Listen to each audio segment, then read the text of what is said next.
We need to talk about the Africa Magic Viewers Choice Awards of 2026 because what I'm about to say is going to be controversial. The AMVCA may have had one of the best red carpets of 2026, and not just in Africa but globally. And yes, I did say globally, because while everybody online was debating whether the Met Gala was becoming repetitive, overstyled, or too dependent on shock value, the AMVCA quietly reminded the world that fashion is actually supposed to feel creative, expressive, cultural, dramatic, intentional, and most importantly, alive, right? So social media has been going crazy over the looks, like including those TikTok edits, the YouTube reviews, Instagram fashion breakdown, the Twitter threads, Reddit discussions, and people are literally saying that this goes harder than Hollywood. And honestly, I do understand why some people may feel like this, because this wasn't just celebrities wearing expensive clothes. This was art. This felt like storytelling. This felt like designers saying we are not trying to blend in, and they are the definition of what fashion is supposed to be. So today we're breaking down why the AMVCA felt so fresh, the creativity behind the fashion, why African designers are entering a luxury global era, globally, and also why social media cannot stop talking about these looks. This award show is becoming one of the most exciting fashion stages in the world currently, following the Met Gala that just happened. Hi, I'm your host Janaya, commonly known as 𝗙𝗵𝗆, and this is the Janaya Approved Blueprint, where we talk fashion, culture, media, influence, image, and the stories behind what everybody is seeing online, but not everybody is really analyzing. I think one thing people need to understand is that the AMVCAs are no longer just about film and television, but the red carpet itself has become an event. And honestly, the fashion is becoming almost as important as the awards that take place during the whole night, right? Media outlets were literally describing the event as Africa's version of the Oscars, or even Africa's Met Gala. You can see why based on the outfits that they have given us. This year especially, the level of effort was insane. We saw some sculptural gowns, architectural silhouettes, cultural storytelling, dramatic tailoring, experimental menswear, couture craftsmanship, and the biggest thing that we saw was the braid dress, which I'm going to touch on later on in this video. The biggest thing that we saw is that people took risk, and that's what made it exciting. Fashion becomes boring when everybody's trying to look safe, and I think the audiences are tired of safe fashion. People want spectacle again, people want imagination again, people want fashion that makes them pause, zoom in, and the AMVCAs gave people exactly that. Let's talk about the designers, because honestly, these designers deserve standing ovations. This event reminded people that African designers are operating on an incredibly high creative-led level right now, and social media finally noticed it. People kept on saying, why are these looks more creative than the looks that they saw wear on Hollywood? And that conversation was everywhere, on Instagram, on TikTok, on Twitter, and on YouTube. One of the standout names this year was a designer named Vicky James. Personally, I have loved Vicky James over the years, especially the look that she has designed previously for Bonang Matheba, the South African media presenter, right? So with Vicky James, her work kept appearing in conversations because the garment felt sculptural and cinematic. For example, 𝗪𝗪 Ighodaro wore this bold cinematic look with spiral structures and crystal detailing that insanely exploded online. And what made it powerful wasn't just the beauty, it was because of its construction. The thing with the dress is that it showcases the difference between dressing and design. A lot of fashion today is aesthetically pleasing but technically boring in terms of execution and all sorts of those things. This year's AMVCA's looks felt engineered, built, and crafted. Another conversation online was around Nana Akua-Addo and her cathedral-inspired architectural gown. The dress looked like a moving monument, like wearable architecture on it. It literally had building houses that had pinpoint structures and all of that. And this is why people were obsessed, because the AMVCAs embraced drama, not minimalism, not clean girl, not beige luxury, not quiet styling. Drama, maximalism, fantasy, and fashion with personality.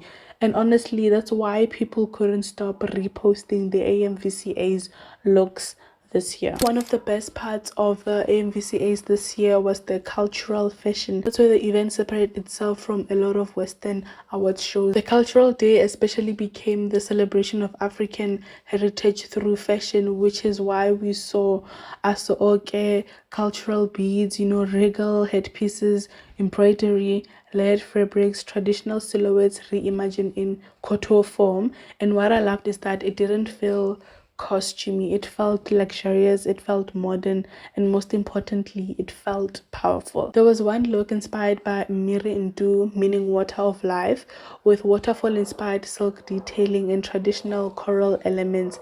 And for me, that's storytelling, that's fashion communicating identity and heritage. Honestly, I think global audiences are craving this type of authenticity again. People are tired of algorithm fashion.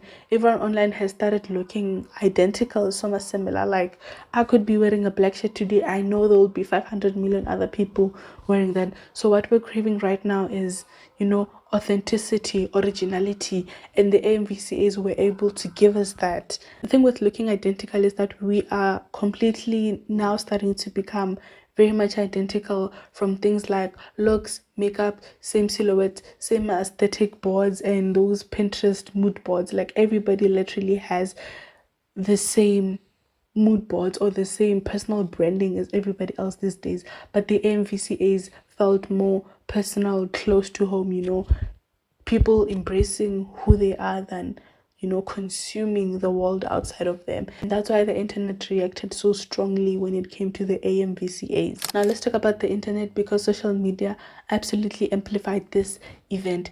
TikTok especially loves drama, fashion, and these looks were meant for virality, slow motion edits, best dress compilations, designer breakdowns, reaction videos, and all sorts of those things. Everybody was posting the AMVCAs, and honestly, a lot of people online were comparing it to the Met Gala that just happened, because we felt like the Met Gala was repetitive, same basics, and it was no longer giving what it was supposed to give.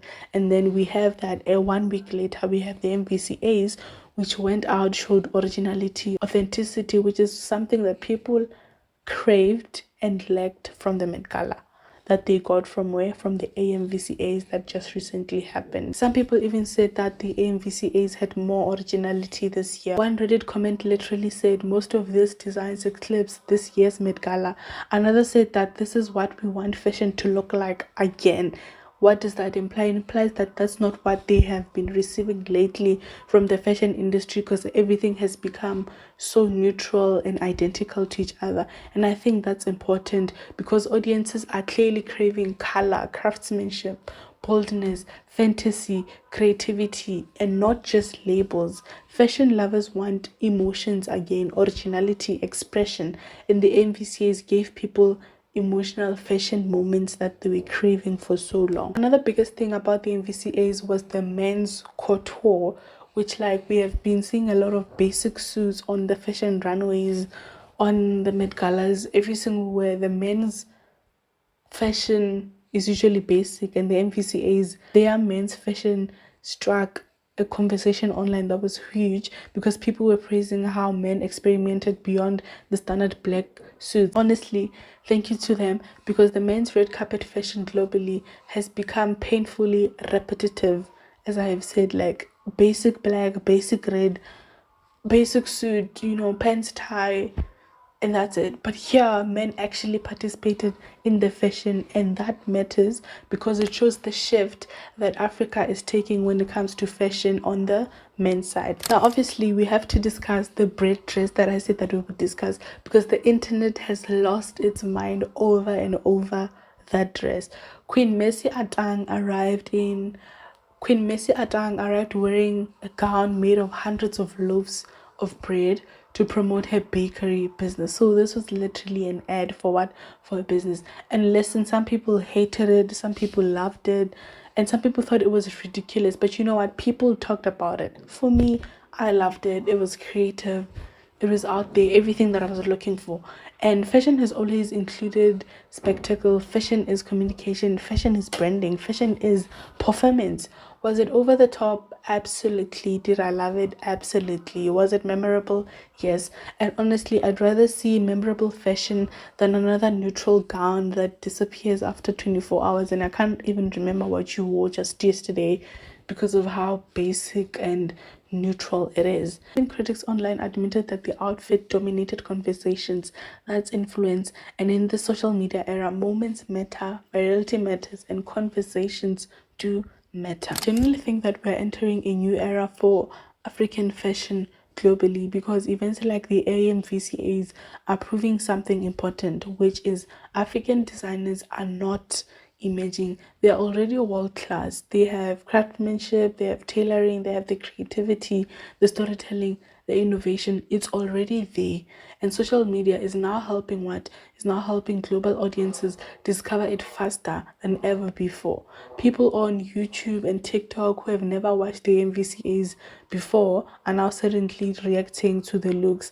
Fashion pages were reposting the designs, international audiences were now asking who designed this, and this really matters. For example, for a designer like Vicky James, she now has more clients coming her way. Why? Because of the look that she designs that's so spectacular that people want more of her construction, basically.